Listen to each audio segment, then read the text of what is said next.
Hello, welcome to the Daly Ranch House.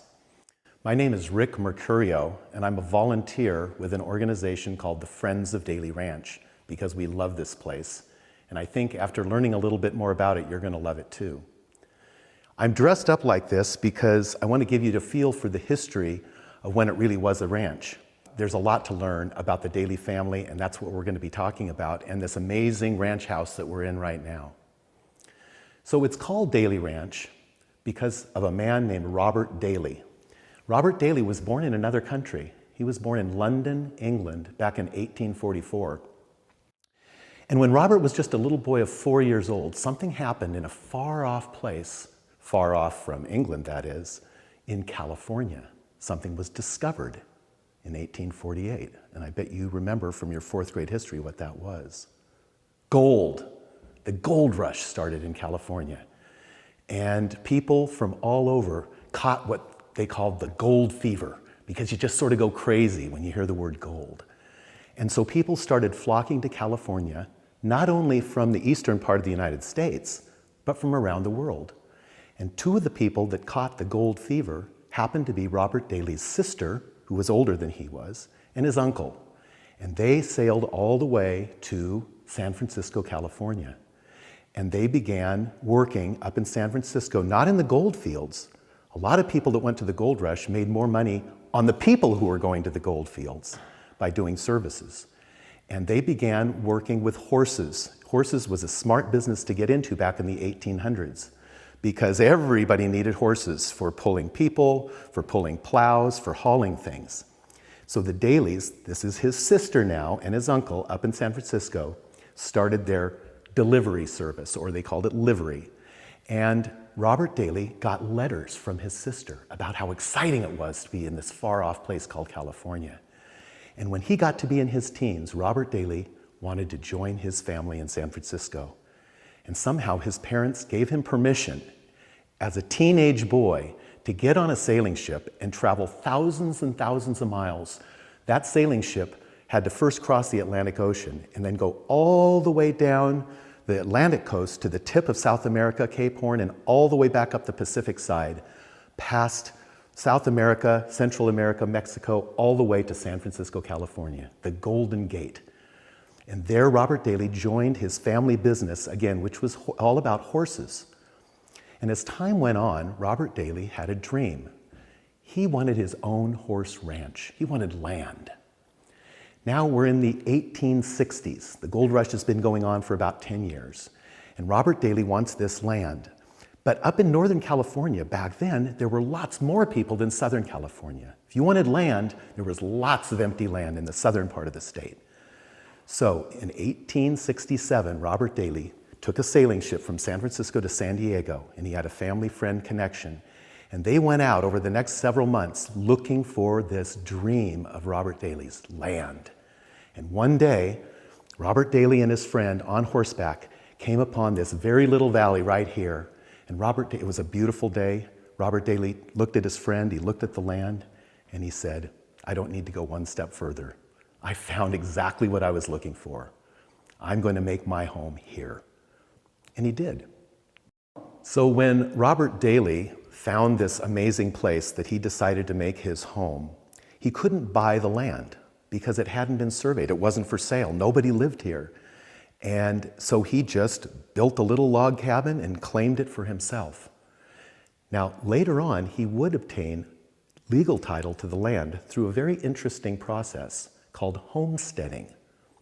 The federal government of the United States wanted people like Robert Daly to do just what he did, to find some empty land and to settle it and to make it productive with a ranch.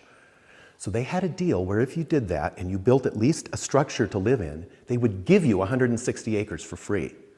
And that's how Robert Daly got his first 160 legally of land. But then he did something really clever. That log cabin, which wasn't a very substantial building, he put it like on a sled and got his big strong horses, and he pulled that log cabin to another chunk of land, not far from here. And then he told the government, well, now I'm homesteading this piece of land. I've got a structure on it, and he got the next 160 acres.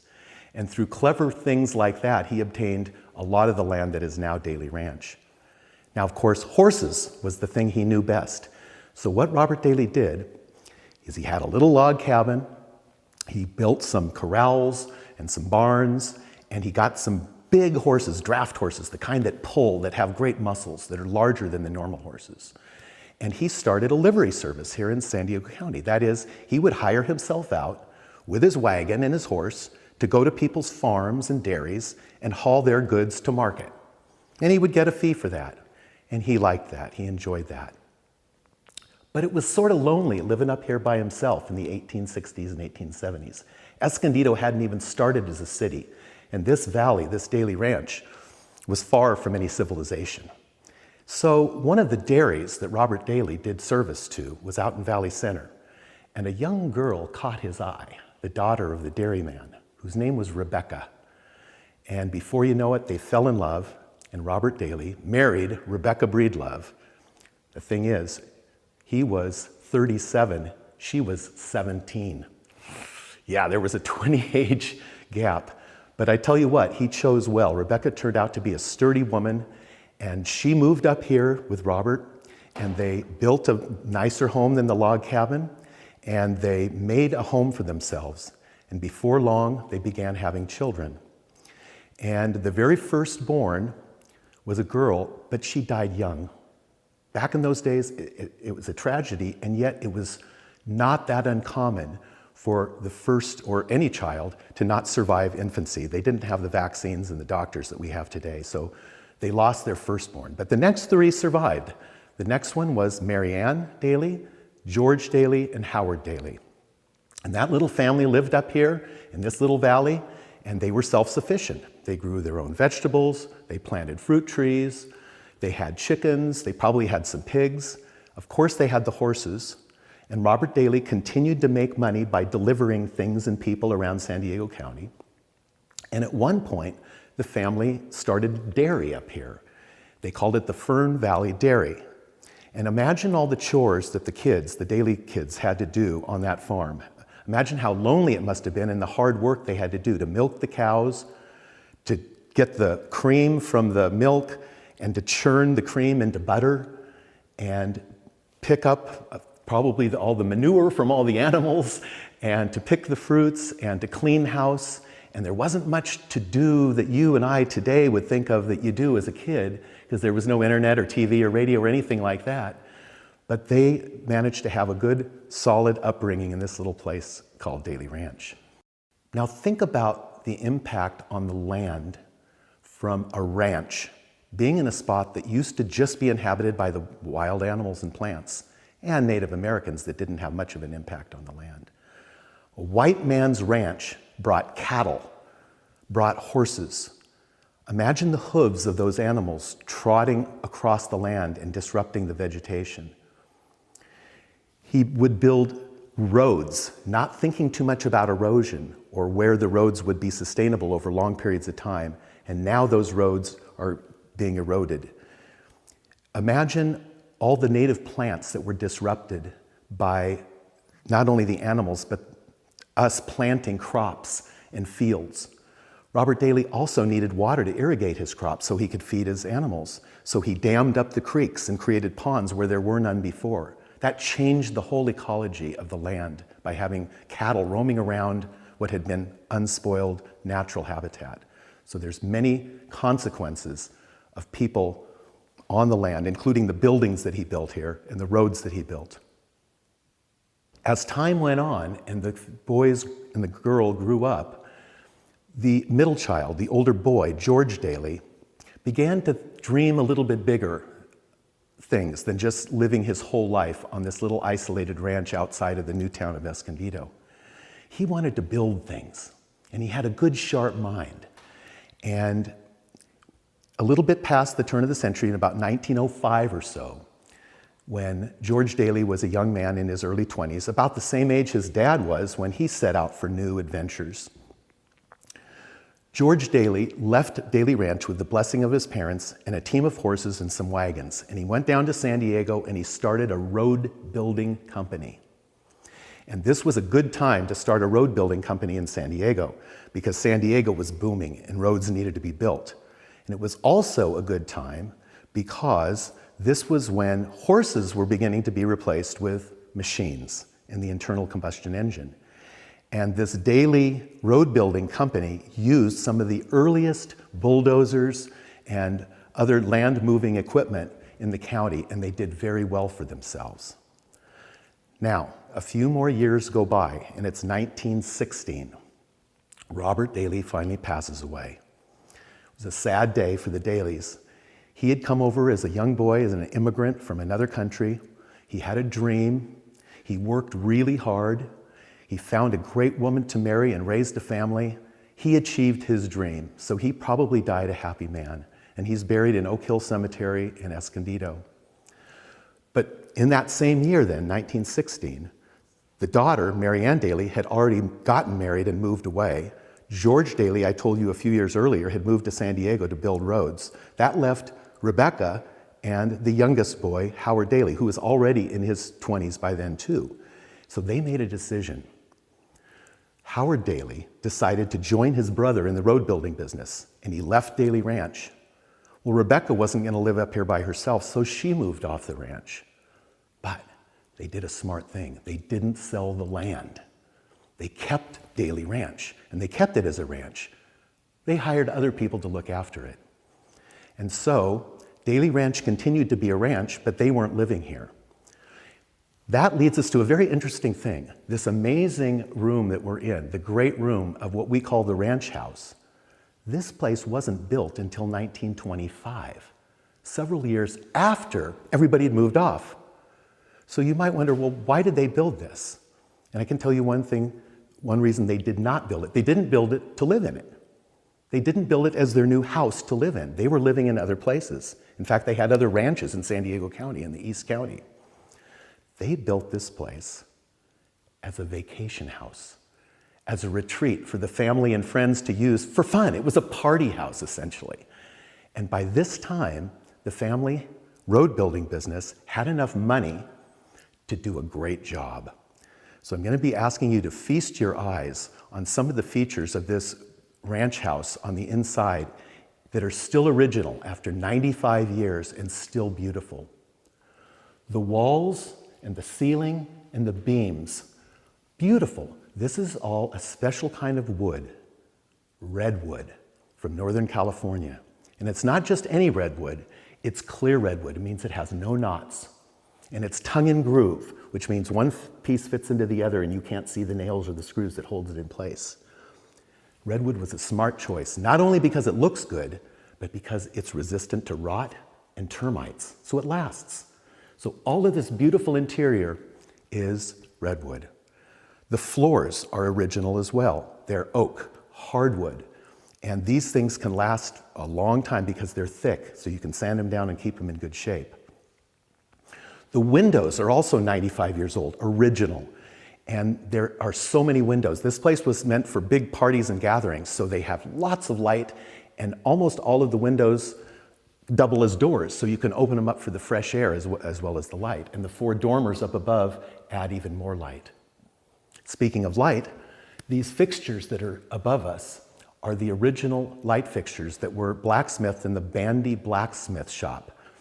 And the other metalwork was done in the Bandy Blacksmith Shop too.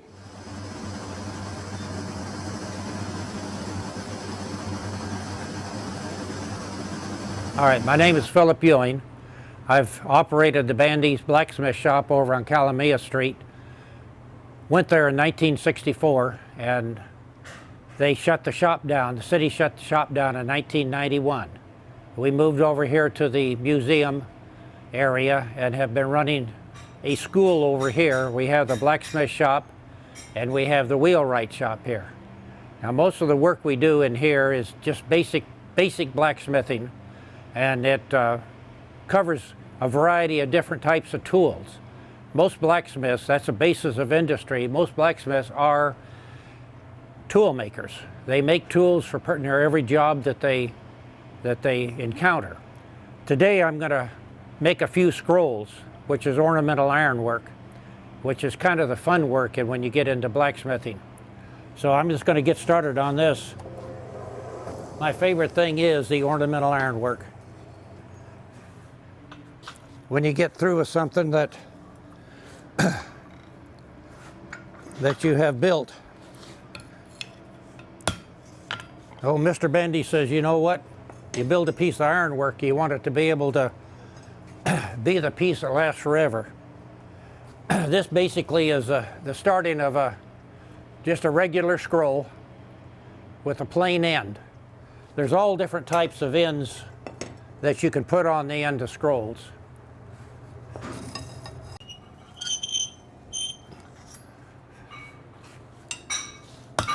So that's another type of scroll right there. It's called a snub, where you actually thin it down right here and then upset it so you get a knot on the end of it. That makes when you have a railing like I did up at the Melrose Ranch, I had about 200 of those I made. One of the more interesting features in this great room is this balcony here. And you usually think of a balcony as being on the outside of the house. But this is looking to the inside of the house. Why would they have a balcony inside, you might ask? Well, the Dailys liked their music. So when they would have a party here, they would bring up maybe a banjo player, a fiddle player, maybe a guitar player, and the musicians would be up on the balcony and the party would be below. One of the more interesting features of this room is this magnificent fireplace behind me. These stones, if they could talk, would tell a story of their 3 lives. These stones began in the eastern part of the United States, in New England. They're granite, and the sailing ships back in those days needed weight in the bottom called ballast, B-A-L-L-A-S-T, so that when the ship was in a storm, there would be stability on the bottom, weight in the bottom of the ship. So these stones started out in the 1800s as ballast in a ship. And that ship, just like Robert Daly, went all the way around the Horn and ended up in San Diego Bay in Point Loma. And that's where they were going to replace the ballast with cargo. So they had to take out the ballast, and they just left it on the beach at Point Loma, San Diego. And then someone came along and said, well, boy, these would make a good road. So their second life was a road not too far from Point Loma in San Diego. Imagine the wheels of carts and cars going over these very stones. And then, when the Daly Road Building Company, called the Daly Corporation, was given a contract to pave that same road with asphalt, they had to dig these stones up from the road. And that was right when they were building this place up in Escondido, and they brought the stones up and made this amazing fireplace. The house itself is 3 bedrooms and 2 baths. 2 bedrooms are upstairs, 1 bedroom is downstairs, and then the kitchen. And the Daly family would come up here and spend a few days at a time, maybe invite friends. They still own the ranch, so imagine they have this 3,000-acre fun zone. They could ride horses, they could hunt, they could hike, they could ride their motorcycles, which apparently some of the Daly men did. And they would just come back here in the evening and have a big fire, play cards, bake some things out in the old oven that you'll see outside, and just relax and enjoy. One other thing, there used to be a pool on hot Escondido summer days. Wouldn't it be nice? Right behind the building on this side was a pool. They filled it in later. So this was a place for the Dalys to come and relax. And then they would go home and it would stay empty. Now, when the city bought Daly Ranch in 1996, this ranch house was still here and it was not being used. And there were some things about the outside that weren't in good shape. The inside, as you can see, is in original good shape. But the porch was falling apart. The roof was a fire trap because it was made out of wooden shingles. The outside was wooden. And the city knew they needed to spend some money if they were going to keep this building viable. So the city of Escondido spent $1 million about 15 years ago to put in new plumbing, new electricity, air conditioning, fire alarms, fire sprinklers. They rebuilt the entire front porch. It looks exactly like the original. They shored up the foundation. So they made it safe and they made it more modern in some respects, but they didn't have to do hardly anything in here. It's all original. And so now it can be used for different kinds of events and so forth. You're lucky that you get to see the inside of this house because it's not open to the public. When you come hiking at Daly Ranch, the door is locked. So thanks to our video crew, you're going to be able to see the inside of this ranch house. I hope you learned a little bit about why it's called Daly Ranch and how you can enjoy it today. Thank you.